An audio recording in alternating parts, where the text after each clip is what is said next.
समय की बात है, एक गांव में एक युगल रहता था।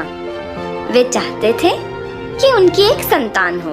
उनके घर के पीछे एक खिड़की थी जहाँ से एक सुंदर बगीचा दिखता था, जो हमेशा ताजी सब्जियों और सुंदर फूलों से भरा रहता था। लेकिन उस बगीचे के चारों तरफ एक लंबी दीवार थी और वहाँ एक डायन रहती थी जिससे सब डरते थे। एक दिन पत्नी उस खिड़की के पास खड़ी थी और बगीचे की ओर देख रही थी। उसने देखा कि वहाँ फूलों की एक सुंदर चादर है। वे इतने ताजे थे कि पत्नी कुछ फूल अपने पास रखना चाहती थी। ऐसा काफी दिनों तक चलता रहा और धीरे धीरे पत्नी और उदास होने लगी। तब उसके पति से यह देखा न गया। उसने पूछा, क्या बात है प्रिय? पत्नी ने कहा, जब तक मैं उस फूल को चख न लूं, तब तक मुझे चैन नहीं आएगा। पति अपनी पत्नी से बहुत प्यार करता था। वो सोचने लगा, मैं अपनी पत्नी को खो नहीं सकता। चाहे जो हो जाए, मैं उसके लिए वो फूल जरूर लाऊंगा। तो एक शाम पति ने उस दीवार को पार कर लिया और बगीचे से कुछ फूल तोड़ लाया। पत्नी ने फूल का स्वादिष्ट सलाद बनाया और मन भर के खाया। पर उसे वो इतना पसंद आया कि अगले दिन उसकी फूल खाने की इच्छा 3 गुना बढ़ गई और उसकी इच्छा पूरी करने के लिए फिर उस शाम पति उस डायन के बगीचे में गया। जब वह लौट रहा था तो उसने देखा डायन ठीक उसके सामने खड़ी है और वो घबरा गया। डायन ने गुस्से में आके कहा, तुम्हारी हिम्मत कैसे हुई मेरे बगीचे से फूल चुराने की? तुम्हें सजा भुगतनी होगी। पति ने कहा, मुझ पर दया कीजिए, मैंने ये सिर्फ अपनी पत्नी के लिए किया है। अगर वो इस फूल को नहीं खाती तो वह उदास रहती, जो मुझसे देखा न गया। तो डायन बोली, ठीक है, तुम जितने चाहो उतने फूल ले जाओ, लेकिन एक शर्त पर, तुम्हारी जो भी संतान होगी वह तुम मुझे दोगे। मैं उसे एक माँ की तरह पालूंगी।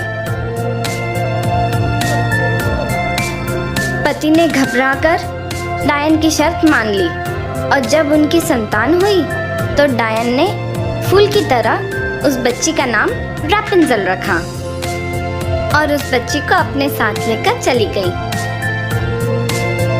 रैपुंज़ेल बहुत ही सुंदर थी।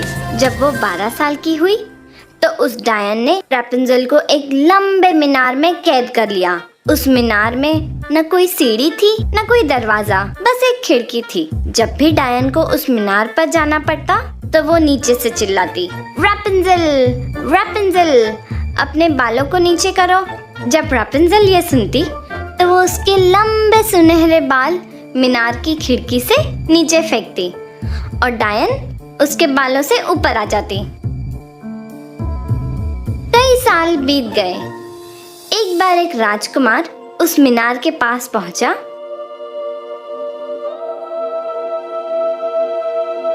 और उसने एक मधुर आवाज सुनी। वो वहीं उस आवाज को सुनने लगा। रैपुंज़ेल अपने अकेलेपन को मिटाने के लिए गीत गा रही थी।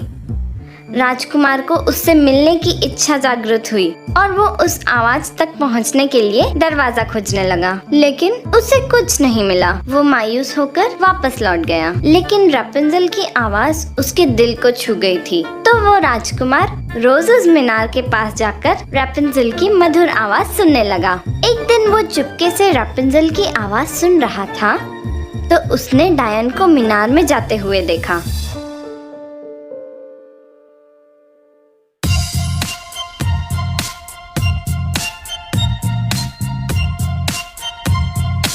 राजकुमार ने सोचा, अगर यही एक तरीका है मीनार तक पहुंचने का तो मैं भी अपनी किस्मत आजमाऊंगा।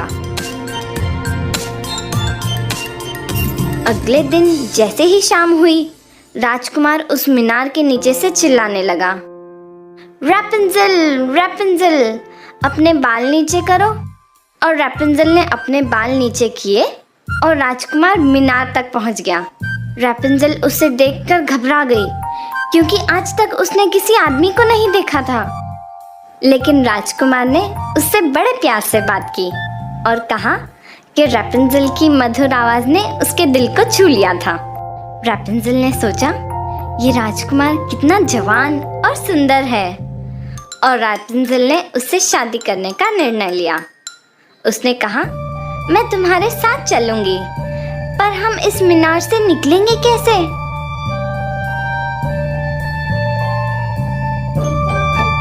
जब भी तुम मुझसे मिलने आओ तो तुम एक रस्सी ले आना, जिससे मैं एक सीढ़ी बनाऊंगी। जैसे ही वो सीढ़ी तैयार हो जाएगी, मैं इस मीनार से उतरकर तुम्हारे साथ चलूंगी।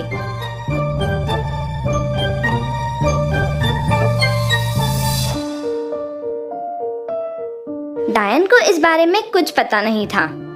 जब एक दिन रैपुंज़ेल ने कहा, माँ, ऐसा क्यों है कि आप मेरे बालों से धीरे चढ़ते हो और राजकुमार पलक झपकते ही चढ़ जाता है? डायन ने कहा, ये मैं क्या सुन रही हूँ? मुझे लगा कि मैंने तुम्हें पूरी दुनिया से छुपा कर रखा है और तुमने मुझे धोखा दिया। गुस्से में आकर डायन ने रैपुंज़ेल के लंबे सुनहरे बाल काट दिए। डायन इतनी कठोर दिल थी कि उसने रैपुंज़ेल को एक सुनसान जगह पर छोड़ दिया।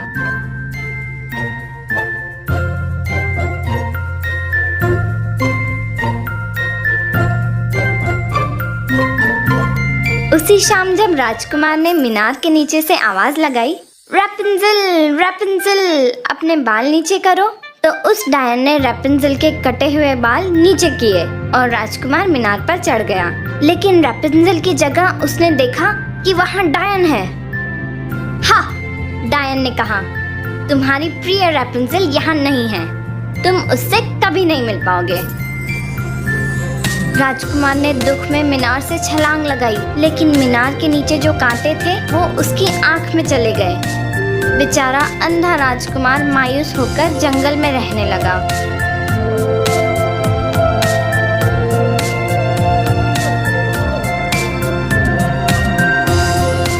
कुछ सालों बाद राजकुमार एक सुनसान जगह पर पहुंचा जहां रैपुंज़ेल रहती थी। उसने एक आवाज सुनी और वो उस आवाज की तरफ जाने लगा। रैपुंज़ेल ने उसे देखकर गले लगा लिया और रोने लगी। जब उसके आंसू राजकुमार की आंख पर गिरे तो राजकुमार फिर से देखने लगा। राजकुमार रैपुंज़ेल को अपने राज्य में ले गया, जहाँ वे खुशी खुशी रहने लगे।